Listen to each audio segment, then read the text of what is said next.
My name is Mary. I'm 29 years old. 3 days ago, I inherited $18 million from my Aunt Eleanor. Yesterday, my parents tried to steal it from me by claiming she had Alzheimer's. I sat in that Portland law office watching my father Jonathan's face twist with rage as the lawyer read Eleanor's will. "Mary isn't even our real daughter," he snarled. "We took her in when no one else wanted her. Eleanor was demented. This will is invalid." My mother Patricia nodded viciously. "She manipulated a sick woman. Mary doesn't deserve a penny."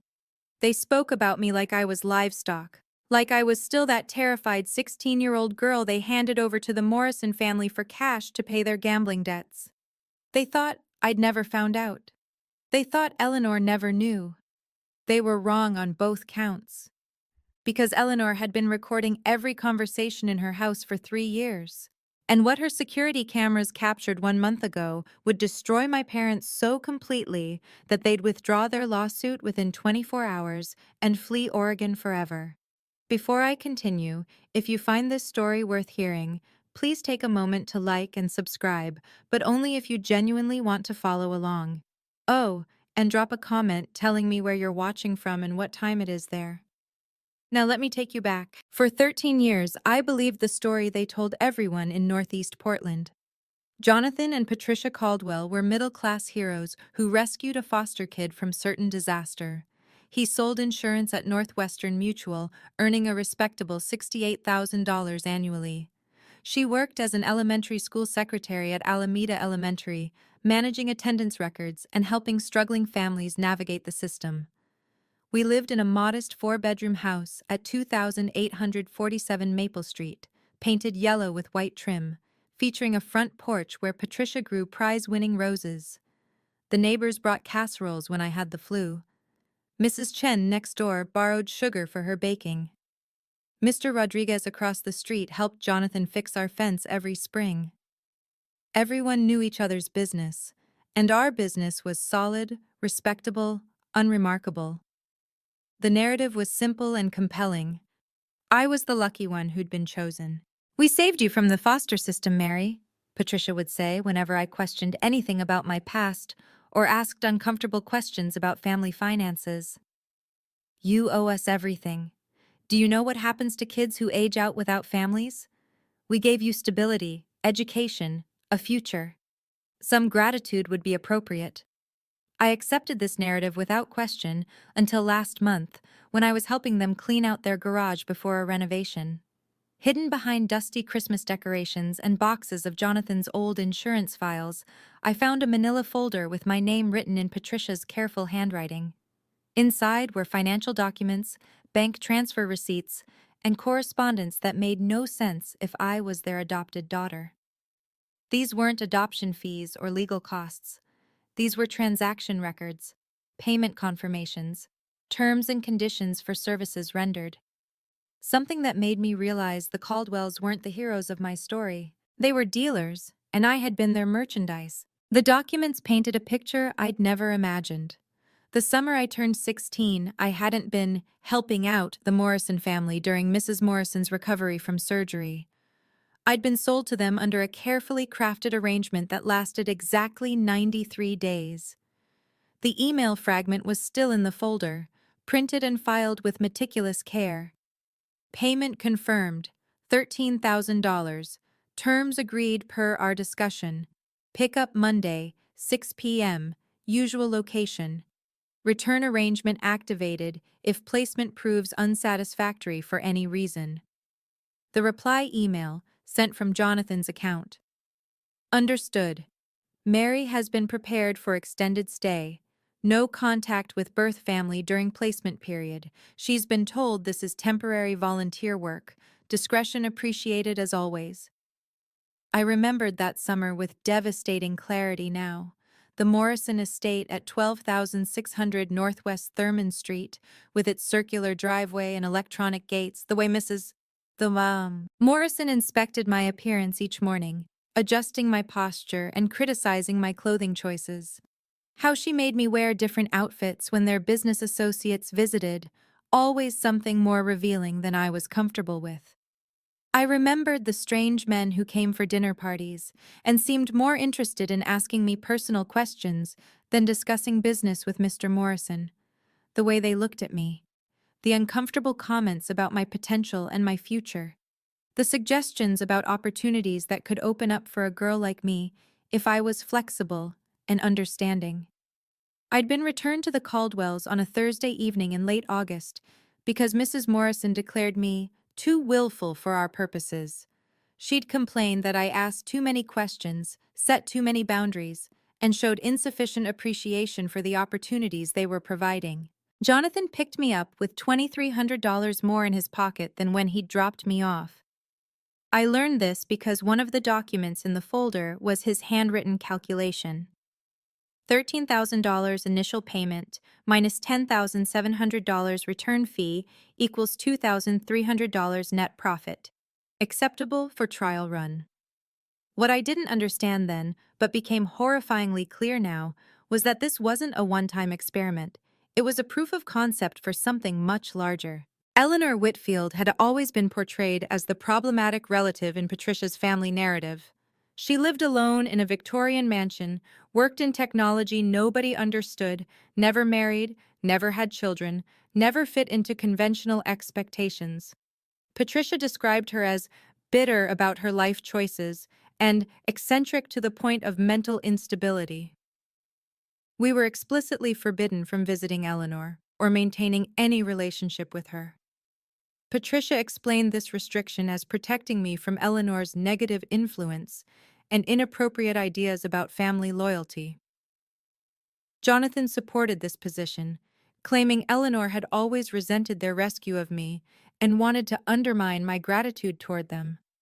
But Eleanor found ways around their prohibition that showed remarkable persistence and creativity. Every Tuesday at 2 p.m. during my nursing school years, I would meet her during study breaks at Powell's Books, specifically in the small Pearl Room on the second floor where we could talk privately. She'd arrive with coffee and pastries, asking detailed questions about my classes, my clinical rotations, my future plans. More importantly, she'd slip me envelopes containing cash for textbooks, clinical supplies, stethoscopes, anything I needed that the Caldwells claimed they couldn't afford. These payments always came with careful instructions. Don't mention this to your parents. They wouldn't understand my investment in your education. The text message I received 3 days before her death still sends chills through me. Your medical school fund is growing steadily, $847,000 and counting. They have no idea what you're truly capable of achieving. Keep protecting those children. E. I thought she meant my nursing career and my work with pediatric patients. I had no idea she was preparing me for a war I didn't know was coming. Eleanor's final message to me mentioned something cryptic about an insurance policy that would ensure I was protected forever, regardless of what happened to her. At the time, I assumed she meant life insurance or some kind of trust fund arrangement. I never imagined she meant evidence that would destroy the people who called themselves my parents. My decision to become a pediatric nurse wasn't random or purely altruistic. Working in Oregon Health and Science University's Children's Ward 3B, I'd developed an almost supernatural ability to recognize signs of abuse, neglect, and exploitation that other staff members missed. The way certain children flinched when adults approached too quickly, the inconsistent stories they told about home life, the fear in young eyes that spoke of experiences they couldn't or wouldn't articulate, the way some kids seemed older than their years, hypervigilant, constantly scanning for threats or opportunities to please adults who might hurt them. 3 months ago, I'd reported suspicious bruises on an 8-year-old patient named Jessica who'd been admitted for severe dehydration. Her guardian, a woman who claimed to be a distant relative, provided inconsistent information about Jessica's medical history and seemed more concerned about legal liability than the child's welfare. My report triggered a comprehensive investigation that revealed a sophisticated trafficking ring operating through a family placement service. Jessica and 4 other children had been moved through a network of temporary guardians who collected fees for providing access to vulnerable minors. The operation had been running for 7 years before my observation brought it down. Watching Jessica's transformation from terrified victim to protected child triggered something in me I couldn't name at the time. A sense of recognition, a feeling that I understood her fear because I'd lived it myself, even if I couldn't remember exactly how. Now I understand what Eleanor had been preparing me for. Every shift in the pediatric ward, every case where I'd identified abuse, every time I'd stood between a vulnerable child and the adults who wanted to exploit them, it had all been training for this moment. Benjamin Crawford's call came on a Friday afternoon while I was adjusting IV lines for twin 6-year-olds recovering from pneumonia. His voice was measured, professional, but underneath I detected something that sounded almost like anticipation. "Miss Caldwell, I need you to come to my office immediately. Your aunt has left you some things that require immediate attention." As I hung up the phone and arranged coverage for the remainder of my shift, I noticed my hands weren't shaking. They should have been. Eleanor's death should have devastated me. Instead, I felt something else building in my chest. Something that felt like preparation, like purpose. Like I'd been training for this conversation my entire adult life. Crawford and Associates occupied the entire 45th floor of the U.S. Bancorp Tower, their floor-to-ceiling windows offering an unobstructed view of Mount Hood that probably cost more per square foot than most people's annual rent. Benjamin Crawford's corner office reflected old-money discretion, mahogany panels, leather-bound legal volumes, and Persian rugs that looked like museum pieces. Benjamin himself was exactly what I'd expected from Eleanor's careful descriptions. Mid-50s, silver hair perfectly styled, steel gray suit that whispered expensive tailoring rather than shouting it. His handshake was firm but brief, his manner professionally warm without crossing into familiarity. "Thank you for coming so quickly, Miss Caldwell. Please have a seat. We're waiting for your parents to arrive." Jonathan and Patricia arrived exactly 12 minutes late, which was typical for them. Patricia wore her best church dress, the navy blue one she reserved for funerals and parent-teacher conferences, paired with pearls that had belonged to her own mother. Jonathan had clearly come straight from work, his Northwestern Mutual tie slightly askew and his briefcase showing wear from daily use. "Sorry we're late," Patricia said breathlessly. "The traffic from Alameda Elementary was worse than expected. I had to arrange substitute coverage on short notice." Jonathan kept checking his BlackBerry and muttering under his breath about missing appointments and losing potential commission on a policy renewal. Their agitation seemed disproportionate to the situation, but I attributed it to grief and the unfamiliarity of legal proceedings. We settled into Conference Room 12B, a space designed for serious business, mahogany table that could seat 8, matching chairs upholstered in burgundy leather, and a view of the Willamette River that would have been calming under different circumstances. Patricia and Jonathan sat across from me like we were negotiating a hostage exchange rather than attending a will reading. Benjamin's file folder was unusually thick for someone who'd lived as modestly as Eleanor. As he opened it, I caught glimpses of stock certificates, property deeds, bank statements, and what appeared to be surveillance photographs. Something about the organization suggested this meeting had been carefully choreographed. "Your aunt was a remarkable woman," Benjamin began, his tone suggesting this was an understatement. "Before we begin the formal reading, I should mention that she gave me very specific instructions about this meeting." He looked directly at me with an expression I couldn't decode. She was particularly concerned about ensuring everyone understood the completeness and validity of her mental faculties at the time this will was executed. "Eleanor Whitfield lived modestly by choice," Benjamin announced, "but she accumulated considerable wealth through strategic investments and business ventures that most people, including her family, knew nothing about." He started with the real estate holdings. The Victorian Mansion at 3247 Northwest Hoyt Street, professionally appraised at $3.2 million, including furnishings, artwork, and a climate-controlled wine collection worth $47,000. Then came investment portfolios that made my head spin. Tesla stock acquired when the company was struggling, now worth $12.3 million. Amazon shares purchased in 1998, valued at $2.8 million. Real estate holdings in Seattle, San Francisco, and Austin, totaling $4.1 million. But the primary source of Mrs. Whitfield's wealth, Benjamin continued, was the sale of her technology company, Safeguard Technologies, to a major corporation in 2019. After taxes and legal fees, this transaction netted $5.7 million. He let these numbers sink in before delivering the knockout punch. The total estimated estate value is $18.2 million. Per the terms of Eleanor Whitfield's last will and testament, executed on September 15, 2024, and witnessed by myself and 2 colleagues, the entirety of this estate passes to Mary Eleanor Caldwell. The silence that followed was deafening. Jonathan stood so abruptly his chair scraped against the marble floor with a sound like fingernails on glass. His face had gone from confused to red to a shade of purple I'd never seen before. "There must be some mistake," he said, his voice cracking with disbelief. Eleanor had dementia.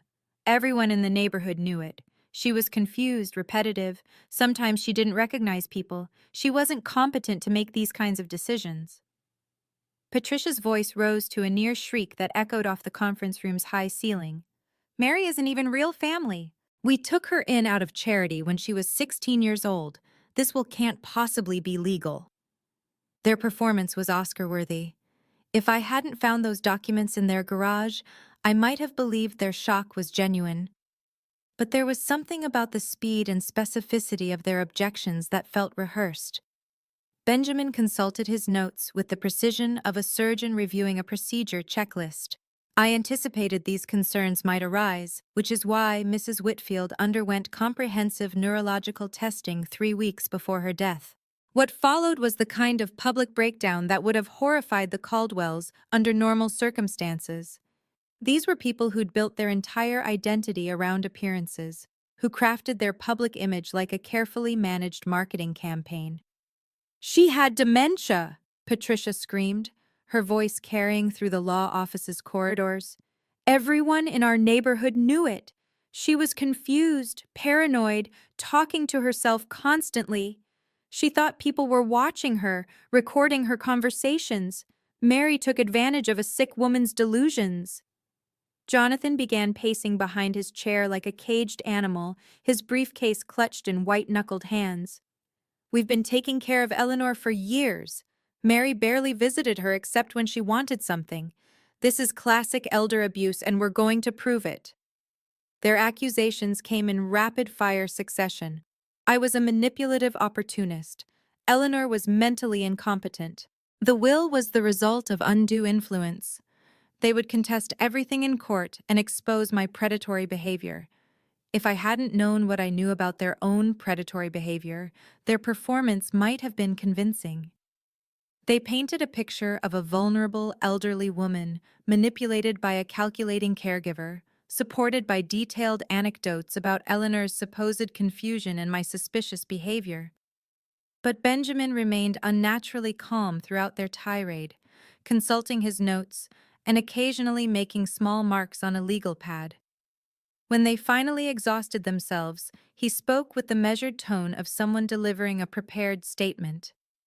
Dr. Sarah Mitchell at Oregon Neurology Associates administered the Montreal Cognitive Assessment to Mrs. Whitfield on September 28, 2024. Mrs. Whitfield scored 29 out of 30 possible points. Her mental capacity was not only intact, but exceptional for someone her age. He slid copies of the neurological evaluation across the table. Dr. Mitchell's notes specifically state that Mrs. Whitfield demonstrated superior memory, clear reasoning, and complete understanding of complex financial and legal concepts. The silence that followed was profound. Patricia's face had gone from red to pale to a grayish color that made me wonder if she might faint. Jonathan stopped pacing and stood frozen behind his chair, staring at the medical documents like they contained his death sentence. "And there's one more thing Eleanor wanted Mary to know," Benjamin continued, reaching for a sealed envelope that had been lying beside his legal pad throughout the meeting. Benjamin handed me the envelope with Eleanor's distinctive handwriting. For Mary, when they try to take what's yours. The paper felt expensive, substantial, like everything else in Eleanor's carefully planned life. Inside was an antique brass key and a handwritten note that would change everything. Check my home security system. You'll find everything you need to know about who your real family is and what your fake family has been doing. Password: Pediatric 1, Set Floor. I looked up to find both Jonathan and Patricia staring at the key with expressions I'd never seen on their faces before. Not confusion about Eleanor's mental state, not grief over lost inheritance, not even anger about the will. Fear. Pure, undiluted fear. What security system? I asked, though something in their reaction told me this wasn't new information to them. Benjamin's slight smile suggested this moment had been carefully choreographed. Mrs. Whitfield installed a comprehensive smart home system throughout her house in January 2021. Motion sensors in every room, high-definition audio recording capabilities, cloud backup storage. She was very concerned about protecting herself and documenting certain interactions. Jonathan's voice came out as a strangled croak. She recorded conversations? Everything, Benjamin replied with obvious satisfaction. 24 hours a day for the past 3 years and 2 months. Audio, video, time-stamped, GPS verified. It's all completely legal under Oregon's single-party consent statute. I watched my parents' faces cycle through disbelief, panic, calculation, and something that looked suspiciously like resignation. They weren't reacting like innocent people who'd just learned their relative had been paranoid about security. They were reacting like criminals who'd just discovered they'd been caught on camera. Of course, Mrs. Whitfield's recordings are private property, Benjamin continued, and Mary will inherit full access to all security footage along with the house itself. She'll be able to review everything at her discretion. The meeting ended with papers to sign, account numbers to verify, and promises to begin transferring funds within 48 business hours. But as we prepared to leave, I noticed Jonathan and Patricia huddled together, whispering furiously in voices too low for me to hear. They weren't acting like grieving relatives who'd just lost an inheritance they'd expected to receive. They were acting like conspirators whose secret plans had just been exposed. As the elevator descended from the 45th floor, I clutched Eleanor's key and wondered what exactly I would find when I entered her house. But judging from my parents' reaction, I suspected it would be something they'd spent years hoping I would never discover. The process server found me exactly 3 days later, arriving at OHSU during my busiest shift. I was in the middle of adjusting an IV drip for 7-year-old Marcus, who was recovering from pneumonia, when security buzzed the pediatric ward with an unusual request. "We have a gentleman here who says he needs to serve legal papers to Mary Caldwell. Says it's urgent." I finished checking Marcus's breathing before heading to the nurse's station, where a nervous-looking man in an ill-fitting suit waited with a manila envelope and an apologetic expression. "Mary Eleanor Caldwell? You've been served with legal papers. Sorry about this, ma'am. Just doing my job." The lawsuit documents were more comprehensive and aggressive than I'd expected. Jonathan and Patricia had hired Goldstein and Partners, one of Portland's most expensive probate litigation firms, known for handling high-stakes inheritance disputes for wealthy families. The retainer alone was $50,000, money I knew they didn't have unless they'd liquidated their retirement savings. Case CV-2024-0923 in Multnomah County Circuit Court painted me as a master manipulator. Undue influence by non-blood relative over mentally incompetent decedent, resulting in fraudulent will execution and estate theft. The language was precise, devastating, and clearly crafted by attorneys who specialized in character assassination. But what struck me most was the timeline.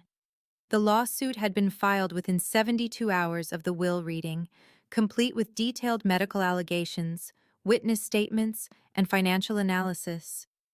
Most people need weeks to process grief and hire attorneys. The Caldwells had been planning this legal assault before Eleanor's body was cold. The allegations were designed to destroy my reputation comprehensively.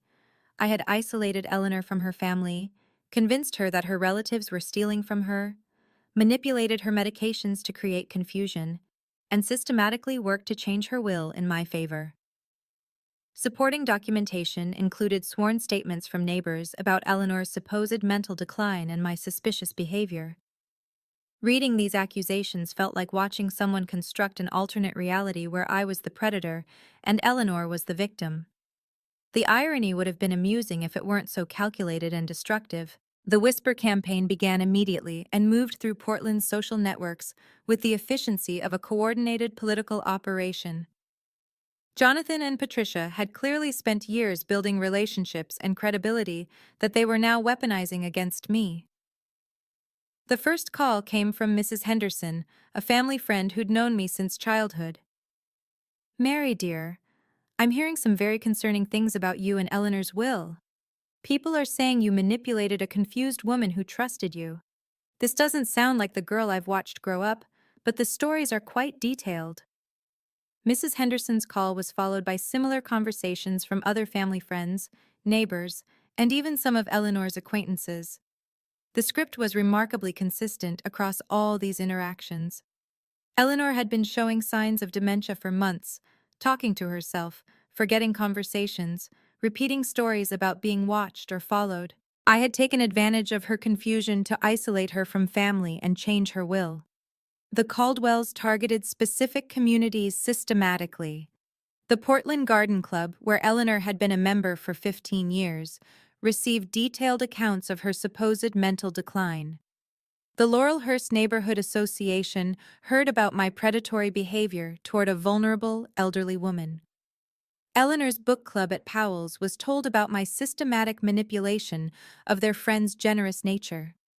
Even the baristas at Eleanor's favorite coffee shop, Stumptown on Division, were treated to concerned conversations about how that niece had taken advantage of a woman who'd always been so sharp and independent. What amazed me was how quickly people believed these stories. The narrative fit perfectly with popular perceptions about family dynamics, inheritance disputes, and who deserved what from whom. It was easier to believe that a young woman had manipulated an elderly aunt than to question the motives of seemingly respectable parents. But I noticed something disturbing about the consistency of details across multiple sources. Every person who called to express concern mentioned the same specific examples. Eleanor talking to empty rooms, forgetting recent conversations, becoming paranoid about being recorded, repeating stories about family betrayal. The script was too perfect, too coordinated to be organic community gossip. Someone had been planning this character assassination for months, possibly years. This wasn't a reaction to the will reading. It was a premeditated campaign that had been waiting for the right moment to launch. The attack on my professional reputation came with surgical precision. Dr. Martinez, my unit supervisor for 3 years, called me into risk management's office on the third-floor administrative wing for what she described as a routine discussion about recent events. The meeting room was sterile and unwelcoming, fluorescent lighting, beige walls, a conference table that looked like it had been designed for unpleasant conversations. Dr. Martinez was accompanied by Janet Walsh from Human Resources and Dr. Kevin Park from Hospital Administration, which immediately told me this wasn't routine. "Mary, we've received several concerning phone calls about your recent inheritance and your relationship with the deceased," Dr. Martinez began, consulting notes that suggested these calls had been detailed and numerous. "Questions have been raised about whether there were any ethical improprieties in your interactions with this elderly relative. The allegations were professionally devastating. Had I used my medical knowledge to manipulate an elderly woman's medications? Had I exploited my position as a healthcare provider to gain undue influence over a vulnerable person?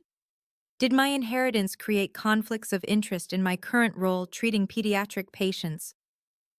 We're not making direct accusations, Dr. Martinez emphasized, though the very fact of this meeting was accusatory. But we need to ensure there's no conflict of interest or appearance of impropriety that might affect your work with vulnerable patients.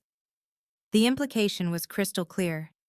If I could manipulate an elderly woman with dementia, how could the hospital trust me with pediatric patients who were equally vulnerable? My 6 years at OHSU, my spotless performance record, employee ID NH4829, my reputation for identifying abuse cases, none of it mattered if the hospital administration believed I was capable of exploitation. We're placing you on administrative leave pending completion of our internal review, Dr. Martinez announced. This isn't disciplinary action, just a precautionary measure while we investigate the allegations. As I cleaned out my locker and collected my personal items from the pediatric ward, I realized how thoroughly the Caldwells had planned this assault. They weren't just trying to steal Eleanor's inheritance, they were systematically destroying my ability to earn a living, my professional reputation, and my credibility as a witness to whatever they were trying to hide. But leaving the hospital, I found an envelope tucked under my windshield wiper with Eleanor's handwriting. When they come for your work, remember why you chose to protect children. The answer is in my house. I waited until I was safely home in my one-bedroom apartment before opening Eleanor's letter. The contents made me sit down hard on my kitchen floor and question everything I thought I understood about my life. Mary, if you're reading this, it means they've started the war I've been preparing for since 2011. Your parents aren't who you think they are. Neither am I. Neither are you. Your nursing career wasn't a coincidence. Your instinct to protect children isn't natural altruism. Your ability to recognize abuse patterns isn't just professional training. You've been preparing for this fight your entire adult life, because I've been guiding you toward it. Check my home security system. Password, Pediatric 1 St. Floor. Start with the recordings from the last 3 years, then work backward if you have the stomach for it. Pay special attention to every third Thursday of every month. That's when they visited to discuss business. You'll find files marked Project Protection on the computer in my study. Everything you need is there. Financial records, private investigation reports, audio recordings, photographic evidence. Benjamin has copies of everything, but you need to see the originals to understand the scope of what we're dealing with. The inheritance isn't just money, Mary. It's ammunition. It's evidence. It's justice that's been 13 years in the making. You've spent your career protecting children who couldn't protect themselves. Now it's time to protect yourself and all the other children they've hurt over the years. Trust Benjamin completely. He's been helping me document everything since 2018. Don't trust anyone else until you've reviewed the security footage and understand exactly what you're up against. With love and respect for the warrior you've become, Aunt P.S. Your real last name isn't Caldwell. When you're ready for that truth, the documents are in my safe. The combination is your biological mother's birthday, April 15th, 72. I read Eleanor's letter 4 times before the implications fully registered. She hadn't just been collecting evidence about my past, she'd been orchestrating my entire career path to prepare me for a specific confrontation. The next morning, I called Benjamin Crawford from my apartment phone, not trusting my cell service after everything Eleanor had revealed about surveillance and preparation. "I was wondering when you'd call," Benjamin said, his tone suggesting this conversation had been anticipated for years rather than days.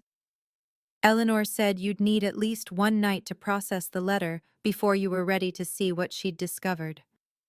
"How long have you known?" I asked. "About your parents? About the network? About what really happened when you were 16? Benjamin paused. "Eleanor hired me to start investigating in 2018. We've been building the federal case for 6 years." As I drove toward Eleanor's Victorian mansion on Northwest Hoyt Street, I noticed a black sedan following me at a careful distance, maintaining exactly 3 car lengths behind me through 4 different turns. When I pulled into Eleanor's driveway, the sedan parked across the street behind a neighbor's hedge and waited. Someone was watching. Someone who knew I was about to discover something they desperately wanted to keep hidden. Someone who was about to learn that Eleanor's 13-year preparation had been even more comprehensive than they'd realized. Eleanor's Victorian mansion felt like entering a museum dedicated to secrets. Every room was precisely maintained, every surface dust-free, every detail suggesting someone who'd lived with purpose rather than merely existing day to day. But the house also felt like it had been waiting for this moment, prepared for my arrival with almost supernatural precision. Benjamin met me at the ornate front door alongside David Chen, a cybersecurity specialist who looked like he'd been pulled directly from a tech conference in Silicon Valley. David carried a metal briefcase full of equipment that suggested Eleanor's security system was considerably more sophisticated than a typical home installation. Your aunt was more technically savvy than most people realized, David explained as we entered Eleanor's study. This isn't off-the-shelf consumer equipment, military-grade encryption, multiple redundant backup systems, cloud storage with international servers. This setup would make government agencies jealous. The computer system dominated an entire corner of Eleanor's study like mission control for a space program. 6 monitors arranged in a semicircle, each displaying different feeds and data streams. Backup drives stacked in climate-controlled cabinets. A server rack that hummed quietly with enough processing power to run a small corporation. David logged into the main system using Eleanor's password, which triggered a cascade of screens showing file directories organized with obsessive precision. Every location in the house had its own folder: kitchen, living room, front door, study, basement, guest rooms. Each folder contained subcategories by date, time, and activity level. Total storage capacity, 12 terabytes. Relevant footage identified by Eleanor's AI filtering system, 2,847 hours. Audio files marked as priority, 156 separate recordings. Network IP address for remote access, 192.168.1. 15. Secured with military-grade encryption. I watched the screen display years of Eleanor's life reduced to data streams and file timestamps. But this wasn't the random collection of a paranoid person, it was the methodical documentation of someone building a legal case with the precision of a federal prosecutor. What was she looking for specifically? I asked, though I suspected I already knew the answer. Benjamin opened a folder marked Monthly Visitors, Business Meetings, Unknown Purpose. The contents displayed on the main monitor made my blood freeze in recognition and horror. The footage was organized like evidence in a criminal investigation, which I realized it essentially was. Every third Thursday of every month for the past 3 years, Jonathan and Patricia visited Eleanor at precisely 2:30 p.m., staying between 45 minutes and 90 minutes, and leaving with expressions of satisfaction that looked distinctly inappropriate for family visits. 16 documented visits total, each one recorded from multiple angles: front door security camera, living room hidden cameras, study microphones, even backup audio from Eleanor's personal recording device. The video quality was remarkably clear, the audio professionally synchronized. David queued up the audio from the most recent visit, dated 3 weeks before Eleanor's death. Eleanor had apparently upgraded her recording equipment because every word was crystal clear, every pause and inflection preserved with courtroom-quality fidelity. Jonathan's voice, unmistakable and matter-of-fact. The Morrison situation worked out better than we'd originally expected. They're very satisfied with the quality of service and interested in expanding the arrangement significantly. Patricia's response, equally casual. How many additional placements are they requesting this time? 6 initially, with potential for more if the results meet expectations. Premium rate structure this time, $22,000 per placement. They specifically requested clean backgrounds, no family connections that might cause complications, ages 16 to 19 preferred. My hands began shaking as the implications registered. They weren't discussing business contracts for legitimate services. They weren't talking about real estate investments or insurance policies. They were discussing the sale of human beings.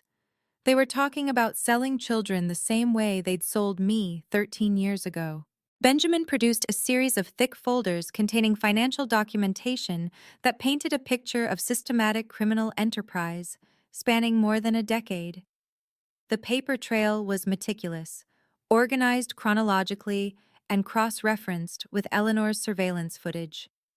Eleanor hired private detective Rebecca Stone 3 months after you moved out for college, Benjamin explained, spreading bank statements and receipts across Eleanor's dining room table.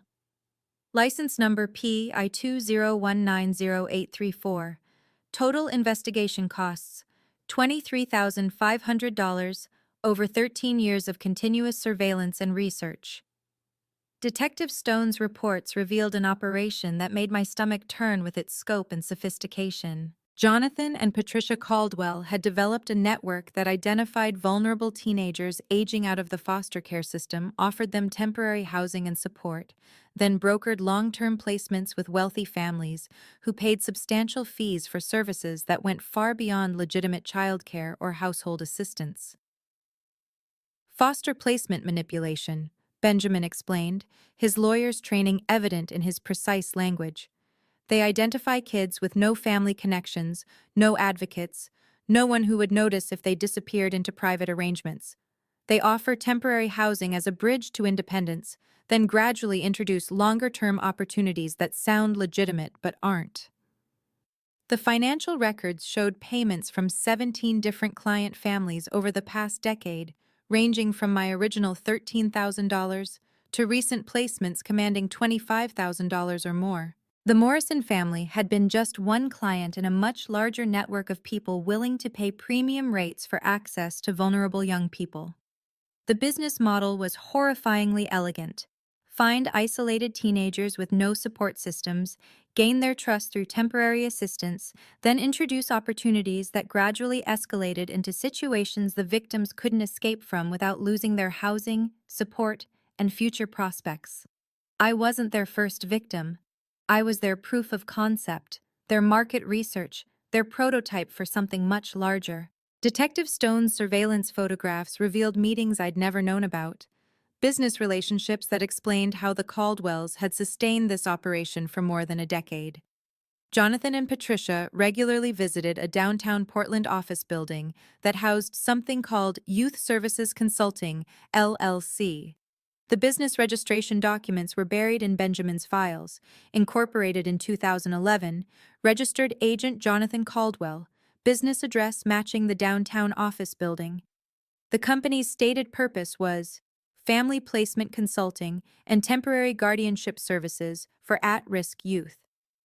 On paper, they're legitimate placement specialists helping families navigate temporary guardianship arrangements, Benjamin explained. In reality, they're a front operation that provides legal cover for what amounts to human trafficking through private family arrangements. The client list was more extensive than I'd imagined. 12 active families across Oregon and Washington, all wealthy, all requiring discretion, all willing to pay substantial fees for access to teenagers who met specific criteria: attractive, intelligent, compliant, with no family connections who might ask inconvenient questions. Detective Stone's financial analysis revealed the true scope of their operation. Beyond direct placement fees, the Caldwells collected monthly supervision payments, housing fees, and educational support charges that turned each placement into a continuing revenue stream. But the most shocking discovery was Detective Stone's final report, dated 1 week before Eleanor's death. Subjects discussing expansion into interstate operations. Overhead references to connections in California and Nevada. Potential federal jurisdiction implications. Recommend immediate law enforcement consultation. Eleanor had been building a federal case that would destroy not just the Caldwells, but an entire network of people who bought and sold vulnerable children like commodity transactions. The USB drive I found in Eleanor's desk drawer was labeled Federal Evidence Package, Complete Documentation. The contents would change everything.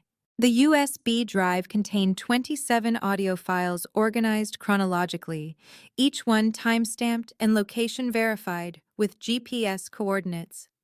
The first file was labeled Original Transaction Documentation, July 15, 2011, 11:43 p.m., Hilton, downtown Portland, room 237. I inserted the drive into Eleanor's computer system with hands that refused to stay steady. The audio quality was remarkable for something recorded 13 years ago, suggesting Eleanor had been using professional surveillance equipment longer than anyone realized. Every word was clear, every speaker identifiable, every pause and inflection preserved with legal quality precision.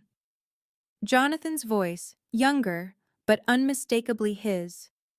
Mary's placement with the Morrisons is working out exactly as we'd hoped. She's intelligent, attractive, compliant when properly motivated. Most importantly, she has no family connections who might interfere if arrangements become more permanent. Then, Patricia's laugh was sharp and calculating. These people pay premium rates for what they call clean kids. No criminal background, no drug history, no family members who ask questions. Mary represents exactly the kind of quality they're looking for. A third voice I didn't recognize, older and refined. How many more like her can you supply on a consistent basis? As many as the market will bear, Jonathan replied without hesitation. The foster system is completely overwhelmed. Social workers carry impossible caseloads. As long as we provide proper documentation and maintain professional appearances, no one investigates private family arrangements. The conversation continued for 47 minutes, covering logistics, pricing structures, client vetting procedures, and expansion plans that made me realize I'd been witnessing the birth of a criminal enterprise that had grown far beyond my worst imaginations. But the next file on the USB drive revealed something that made the original transaction look small by comparison. The recordings from 2011 through 2024 documented the systematic evolution of what started as a single transaction into a sophisticated network that had processed dozens of vulnerable teenagers through arrangements that ranged from exploitative labor to situations I couldn't bear to think about in detail. Patricia's voice from a 2018 recording. Client satisfaction is everything in this business. Word of mouth drives our reputation in these circles. We only work with families who understand the importance of discretion and truly appreciate the quality of young people we provide. Jonathan's response. The key is managing expectations properly. The families know they're paying premium rates for premium service. The kids understand they're receiving opportunities they would never access otherwise. Everyone benefits when the arrangements are structured correctly. The euphemisms were carefully crafted, but the meaning was brutally clear. They weren't finding homes for children who needed families. They were supplying young people to wealthy clients whose needs went far beyond legitimate childcare, household assistance, or educational support. The financial documentation revealed payments that had escalated dramatically over the years. $13,000 for my placement in 2011, $18,500 for the next child, $22,000 for what they called premium placement rates, and recent transactions commanding $25,000 or more for teenagers who met specific criteria that made my skin crawl. Client feedback drives our placement strategy, Patricia explained in a 2020 recording. Some families prefer younger placements, others want more mature teenagers, some prioritize appearance, others focus on intelligence or specific skills. We've learned to match supply with demand very precisely. Current operation records showed 6 active placements across Oregon, Washington, and Northern California. 6 teenagers living in situations that I could only pray were better than what I was imagining based on these recordings. The evidence files revealed that Eleanor had been conducting a 13-year investigation with the methodical precision of a federal prosecutor building a racketeering case. Every document was organized, every recording transcribed, every financial transaction cross-referenced with surveillance footage and witness statements. Detective Stone's reports spanned 347 pages of surveillance notes, financial analysis, and background investigations on client families. Audio recordings totaled 156 separate files, each one verified and authenticated for potential court proceedings. Bank records, surveillance photographs, witness statements, and correspondence. Eleanor had assembled a federal case that would destroy not just my parents, but an entire network of people who treated children like commodity transactions. Project Protection wasn't just about exposing the Caldwells. Eleanor had spent 13 years mapping an entire ecosystem of exploitation that included placement agencies, client families, financial facilitators, and legal advisors who helped wealthy people acquire access to vulnerable teenagers. But the most remarkable discovery was Eleanor's personal journal, written in her precise handwriting and hidden in a safe behind her bedroom bookshelf.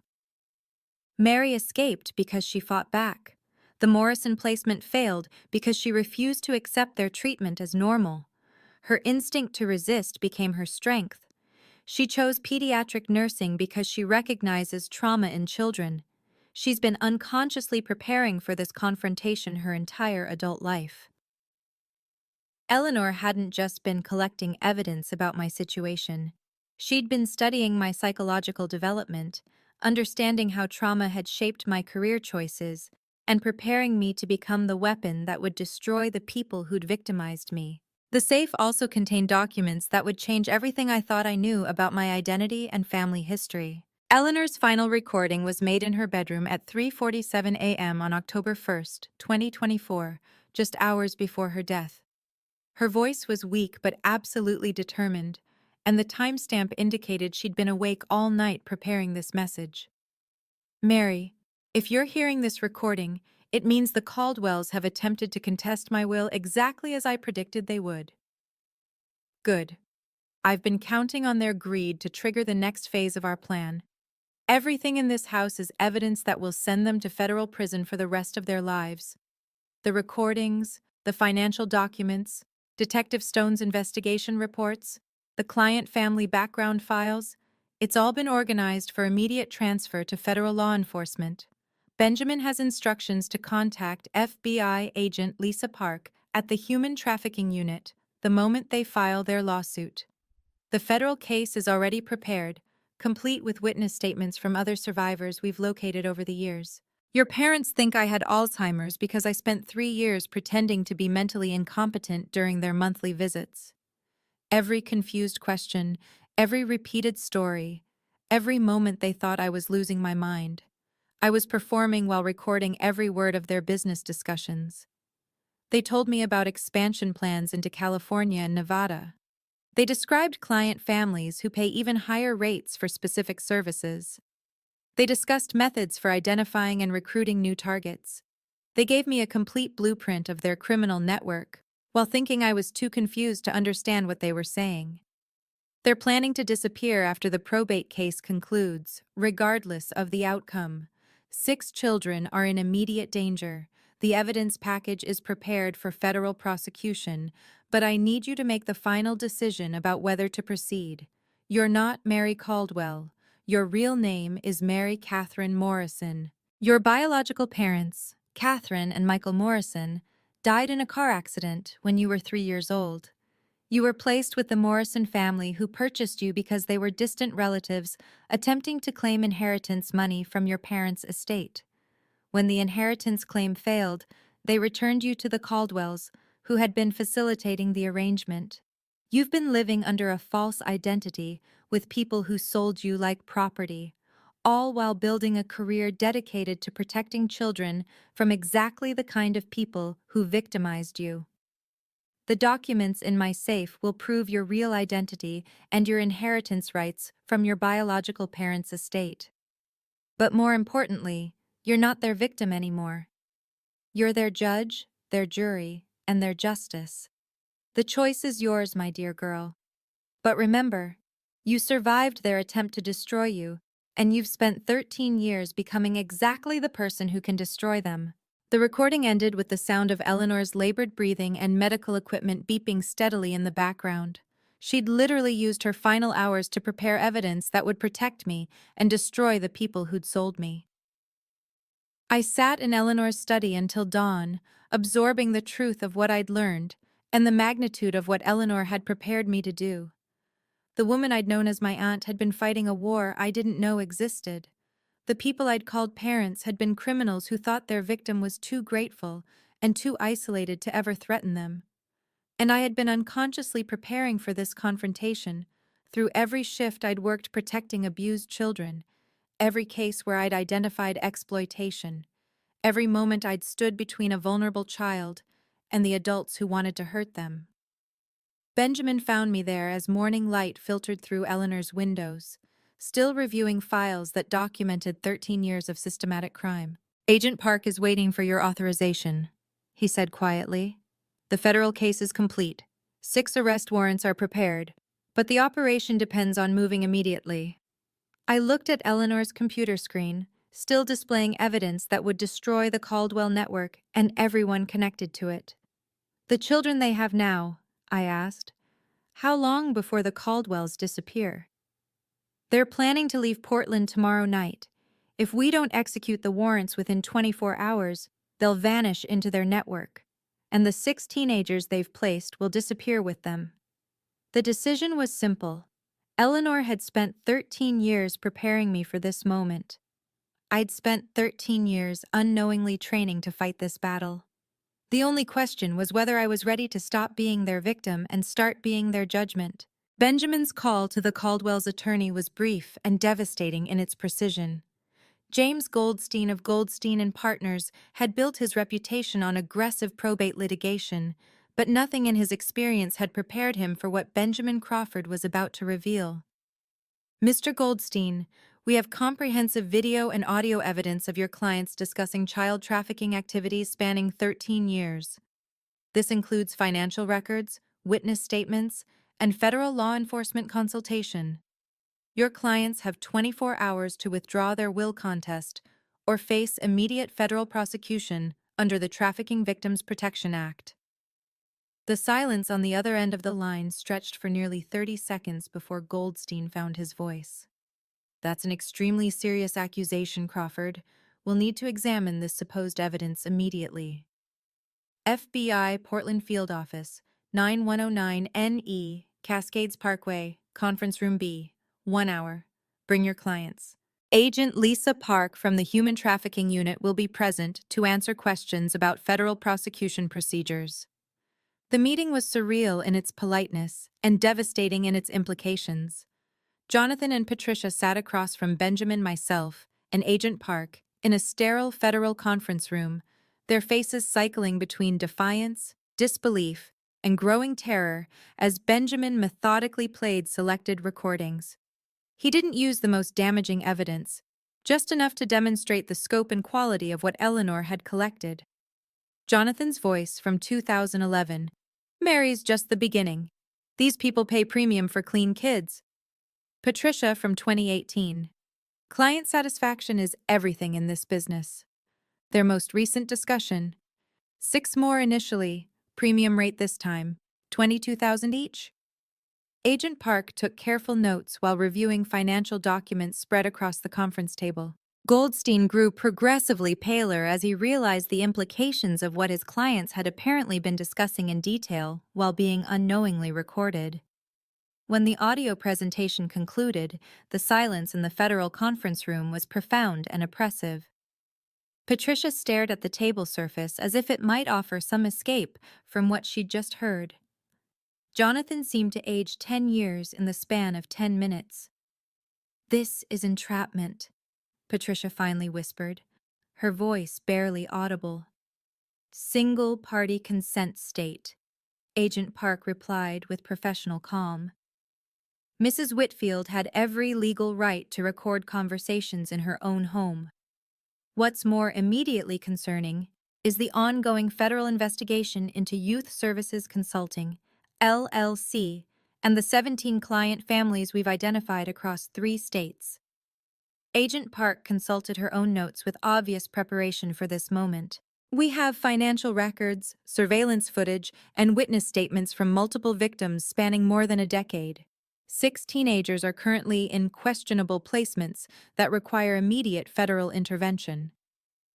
James Goldstein closed his briefcase with hands that weren't entirely steady. I'm withdrawing from this case immediately.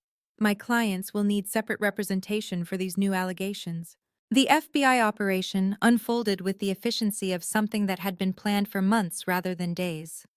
Within 48 hours, simultaneous search warrants were executed on the Caldwell's home, their business office, the Youth Services Consulting headquarters, and 6 client family residences across Oregon and Washington. Local news covered the story with the breathless intensity of a major scandal breaking in real time. Portland couple charged in multi-state child trafficking network.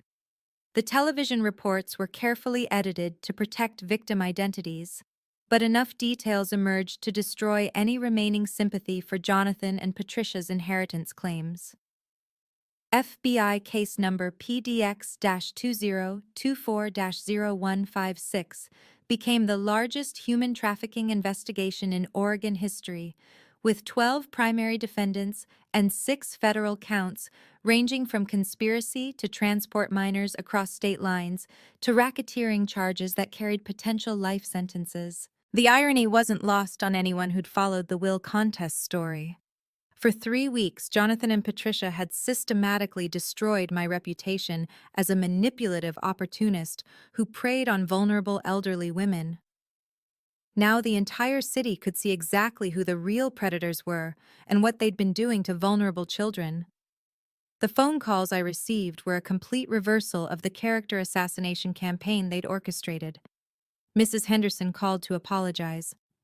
"Mary, dear, I'm so sorry about everything we believed. The whole neighborhood feels sick about what they were really doing. How could we have been so blind?" Dr. Martinez from OHSU called to offer my position back with a formal apology from hospital administration. "We should have investigated the sources of those allegations more carefully. Your expertise in identifying abuse cases makes perfect sense now." I was gracious in accepting these apologies, but I didn't forget who had believed the Caldwell's lies so readily and who had demanded evidence before condemning me. Jonathan and Patricia made one desperate final attempt to reach me before their arrest, somehow bypassing hospital security to corner me near the pediatric nurses' station during my first shift back at OHSU. Their appearance in Children's Ward 3B was both pathetic and enraging. 2 people who'd sold children attempting to confront me, surrounded by the children I'd devoted my career to protecting. "You've destroyed everything we worked for," Patricia hissed, her carefully maintained composure finally cracking completely after years of performance. "We gave you a home, a family, opportunities you never would have had otherwise. We saved you from the system." Jonathan's face was mottled with rage and desperation, his voice carrying through the pediatric ward despite his attempt to speak quietly. "We made you who you are. Without us, you'd be nothing. Another foster kid who aged out with no prospects, no education, no future. You owe us everything you've achieved." They were creating a public scene in a children's hospital, threatening a nurse in front of patients, families, and medical staff. Security cameras captured every word of their performance, which would be submitted as additional evidence of their character and judgment. I looked at these people who'd called themselves my parents for 13 years, who'd sold me like livestock, and then demanded gratitude for the privilege. For the first time in my adult life, I felt no fear of their anger or manipulation. "You're absolutely right," I said quietly, my voice carrying clearly through their hysteria. "You did make me who I am today. You taught me that some people will sell children for money. You showed me exactly what evil looks like when it pretends to be loving family. And you gave me a lifetime motivation to spend my career protecting children from people exactly like you." Security guards arrived within minutes, alerted by nursing staff who'd recognized the disruption. As they escorted Jonathan and Patricia from the building, I heard Patricia screaming about betrayal, ingratitude, and how I was destroying innocent people who'd only tried to help me. OHSU Security Incident Report number 2024-1129 documented their final performance comprehensively. Every word would be transcribed and submitted as evidence in their federal trial. The arrest came at Portland International Airport 18 hours later. Jonathan and Patricia were attempting to board separate red-eye flights to Miami and Los Angeles, with one-way tickets purchased under names that didn't match their identification. FBI agents found $127,000 in cash, distributed between their luggage, falsified identity documents, and contact information for what appeared to be overseas placement networks. They weren't just fleeing federal prosecution, they were attempting to rebuild their operation internationally, using the same methods that had worked in the United States for more than a decade.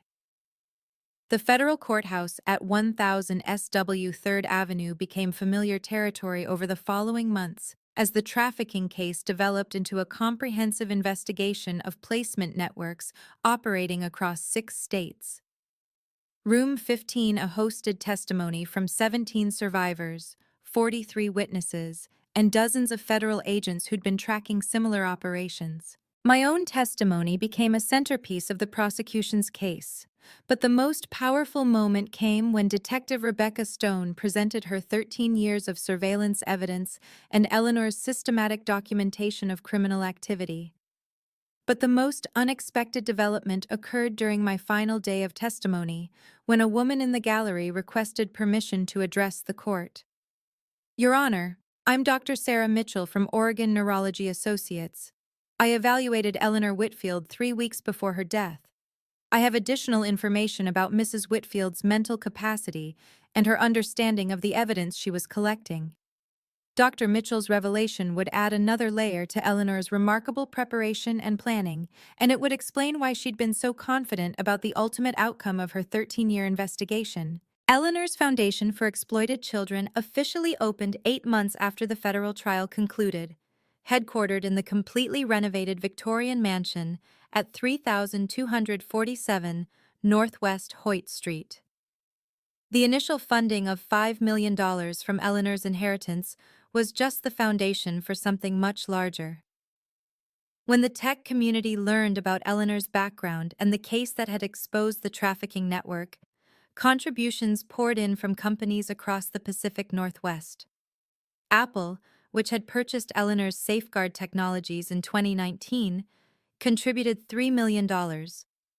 Microsoft added $2 million. Smaller tech companies inspired by Eleanor's story and the Foundation's mission contributed another $3 million in the first year alone. The 501c3 approval came through with unusual speed thanks to Benjamin's legal expertise and the high-profile nature of our case.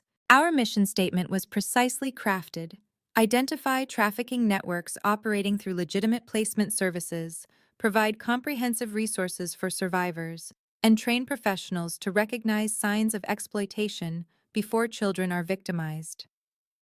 My nursing background became the Foundation's core operational strength.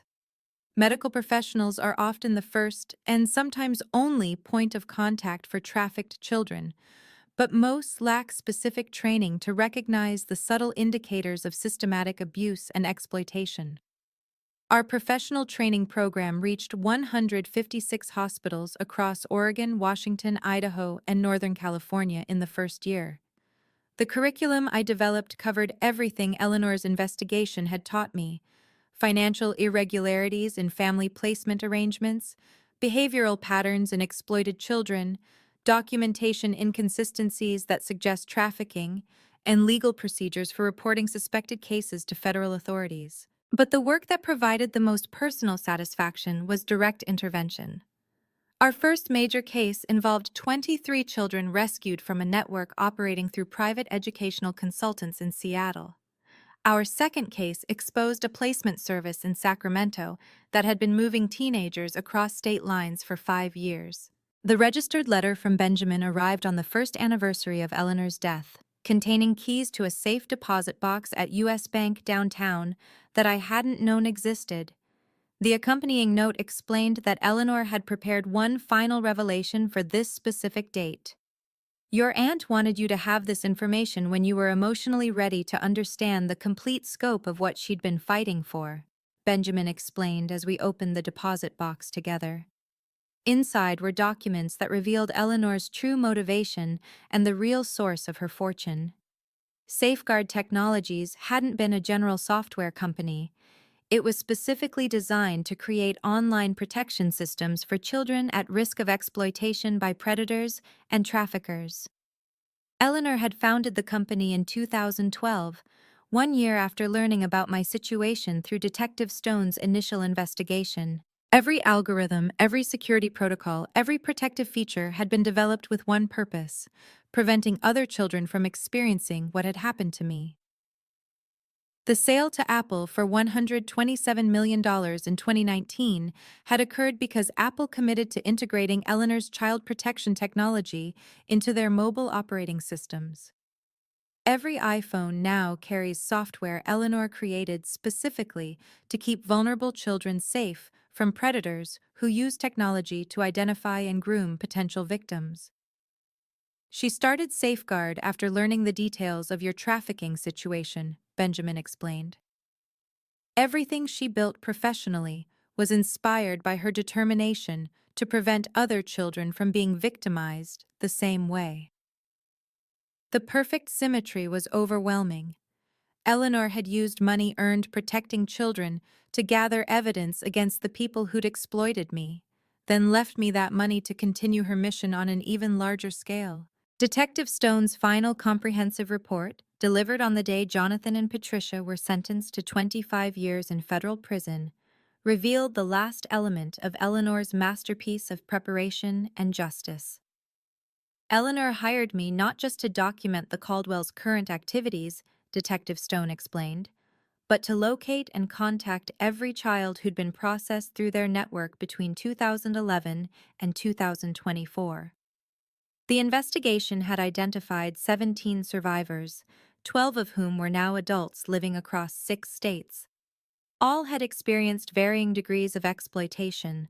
All had been told they were fortunate to be chosen, grateful for opportunities provided by generous families, indebted to people who'd rescued them from worse alternatives.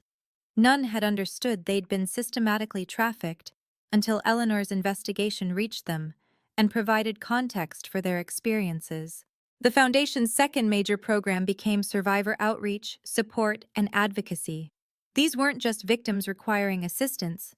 They were witnesses whose testimonies would help prosecute the broader network and prevent future operations. But the most personally meaningful discovery was a folder labeled Mary's Complete Family History. Inside were photographs, documents, and records about my biological parents, Catherine and Michael Morrison, and their legacy that had been stolen along with my identity.